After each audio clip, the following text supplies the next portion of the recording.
हमारे जो DLF phase 3 है, इसमें कुछ मकानों पे और सारे ही उस पे एक ये है कि कुछ कॉमर्शलाइज कर किए हुए हैं, जो सब पे संकट आया हुआ है। हमारे यहाँ पे हम शुरू से प्रताड़ित रहे हैं। हमारे यहाँ कोई वैकेंसी या कुछ के मुकाबले में नौकरियों में भी हम पिछड़े रहे और हर चीज में। अब दिक्कत ये है कि हमारे पास जीवन यापन के लिए कोई और सोर्स नहीं है।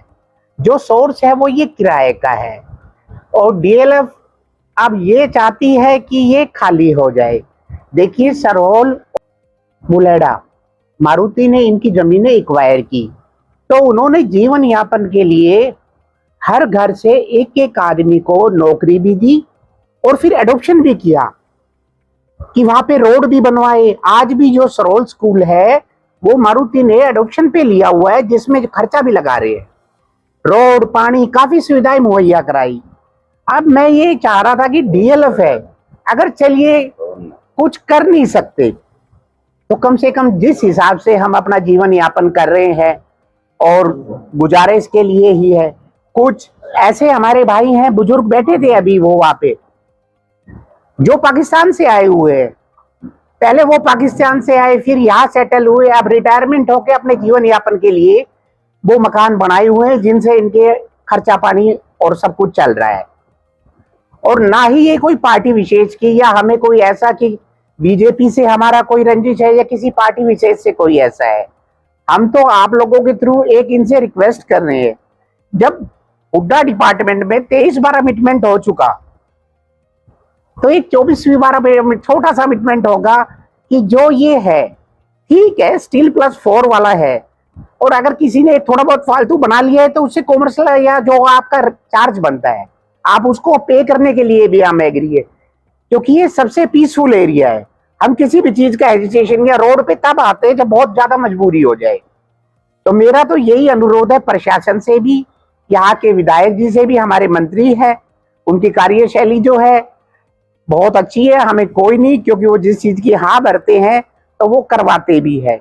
कोई हो सकता है मजबूर कार्यवश ना हो पाया हो, लेकिन मैं मंत्री जी को भी मंच के माध्यम से, मीडिया के माध्यम से, मंत्री जी, आपके जो परिवार की रिवायत रही है, चाहे बाबूजी मोहर सिंह हो, बाबूजी महावीर सिंह हो, चाहे राव नरबीर सिंह हो, आप लोगों ने लोगों को बसाया है। इन लोगों ने कभी भी लोगों को उजाड़ा नहीं है। डीएलएफ फेज 1 से लेकर डीएलएफ फेज 5 तक, नाथुपुर से लेकर वजीराबाद तक का जो क्षेत्र है, ये जो डिमोलिशन ड्राइव जिस क्षेत्र में चल रही है, जिसके ऊपर हाई कोर्ट में केसेस चल रहे हैं, मैं इस क्षेत्र की बात कर रहा हूँ आपसे। नंबर 1 ये जो, और हम दूसरी जो हम स्टील +4 की जो बातें कर रहे हैं ना, स्टील +4, ये तो पूरे हरियाणा की पॉलिसी है, इसमें तो हम कुछ कह ही नहीं रहे। लेकिन ये जो क्षेत्र है, ये टीओडी जोन क्षेत्र में आता है, ट्रांजिट ओरिएंटेड जोन। ये हमारा बनाया हुआ नहीं है, ये हरियाणा सरकार का ही बनाया हुआ है, और इसको 2016-17 में मनोहर लाल खट्टर जी की सरकार ने डीएलएफ के प्रपोजल पे इसको एक्सेप्ट किया है। और इसका मतलब ये है कि इस क्षेत्र में एक एक्स्ट्रा एफआईआर मिले, और मिक्स लैंड यूज जो जोनिंग है ना, उसकी परमिशन इसमें ऑलरेडी इसमें प्रोविजंस है। लेकिन अनफॉर्चुनेटली हुआ क्या कि इसको 2 एकड़ की इसमें कंडीशन लगा दी गई, और वो सिर्फ बिल्डर फ्रेंडली ये पॉलिसी बनके रह गई। हमारा मानना ये है, हमारी अपील ये है सरकार से कि इस ट्रांजिट ओरिएंटेड जोन को पब्लिक फ्रेंडली बनाया जाए, और जो प्लॉट ओनर्स हैं उनको भी इसमें परमिसिबल होना चाहिए, उनको भी एक्स्ट्रा एफआईआर मिले, उनको भी मिक्स लैंड यूज पॉलिसी जहां भी 18 मीटर रोड से अबाव कोई अगर कोई जगह है उस पर मिलनी चाहिए। ये हमारी एक छोटा क्वेश्चन सर, उनका कहना है कि पीजी का परमिशन नहीं लिया गया, घरों को पीजी की परमिशन की कोई पॉलिसी नहीं है।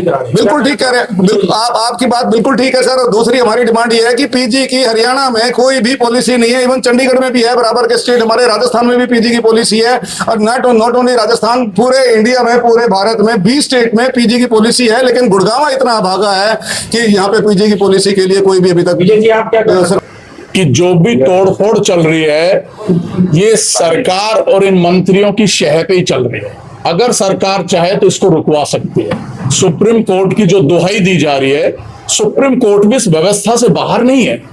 अगर सरकार इस पॉलिसी बना के, संशोधन करके और सुप्रीम कोर्ट के सामने रखे तो रुक सकती है। और सुप्रीम कोर्ट ने एक बात भी कही थी कि हर राज्य की अपना व्यवस्था है, वो उसके अनुसार देखे, तो इनको उस पर काम करना चाहिए। बिल्कुल, क्योंकि गुड़गांव और ये पूरा रेवाड़ी का अगर क्षेत्र लगाएं तो ये 70% से ज्यादा रेवेन्यू देता है, और पूर्व की चाहे कांग्रेस सरकार रही हो चाहे मौजूदा भाजपा सरकार रही हो, इनको 100% वोटिंग दिए तभी ये चंडीगढ़ में बैठ पाए।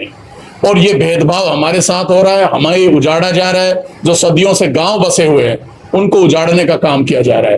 तो मेरा तो यही निवेदन क्या है, एक संदेश है सरकार को कि वो अपनी इन हरकतों से बाज जाए, वरना हम सरकार बना सकते हैं तो हटा भी सकते हैं। अगर उस गांवों को उजाड़ोगे तो सरकार को उजाड़ने का काम भी ये जनता करना जानती है। और लोकतंत्र में जो ना एक बात होती है कि जो ज्यादा लोग दुखी हो और उनकी आवाज कोई निकलती है, उनकी बातों को सुना जाना चाहिए। तोड़ फोड़ क्यों हो रही है ये तो प्रशासन ने आप लोगों को बता दिया कि कोर्ट ने कहा है, लेकिन जब जनता ज्यादा दुखी होती है तो कानून भी बदले जाते हैं। समाधान करो। इस सरकार को चाहिए कि ये जो एरिया है ये बड़ा पीस एरिया है। दक्षिण हरियाणा का एरिया कभी बड़ा आंदोलन यहाँ नहीं हुआ है। ये टाइम से खाते हैं, टाइम से बिल भरते हैं, टाइम से सब कुछ करते हैं, लेकिन उनके साथ जो ये अत्याचार हो रहा है इसको सरकार को अपने संज्ञान में लाना चाहिए और सरकार को संज्ञान में लाके लोगों के अपना रिप्रेजेंटेटिव भेजना चाहिए। हमारा भाई मुकेश भाई ने परमिशन दे दी बाजार लगवा, तो पहले करवा लो। तो ये करवा रहे अपनी बेइज्जती आप। असली बात पाओ, असली बात पाओ। ना भाट साहब का कसूर है, ना आपका कसूर है तो सरकार का कसूर है। असली बात पाओ। इस समस्या की सरकार का कसूर है, भाट साहब का क्या कसूर है भाई? इस समस्या की सारी जड़ डेवलपर्स, सरकार और प्रशासन रही है। उन्होंने इतना बड़ा उद्योग विहार, इतना बड़ा बड़ी साइबर सिटी बनाई, लेकिन किसी ने भी not even a single accommodation अपने एम्प्लॉइज के लिए, वर्कफोर्स के लिए, अपने माइग्रेंट कर्मचारियों बस हो गया।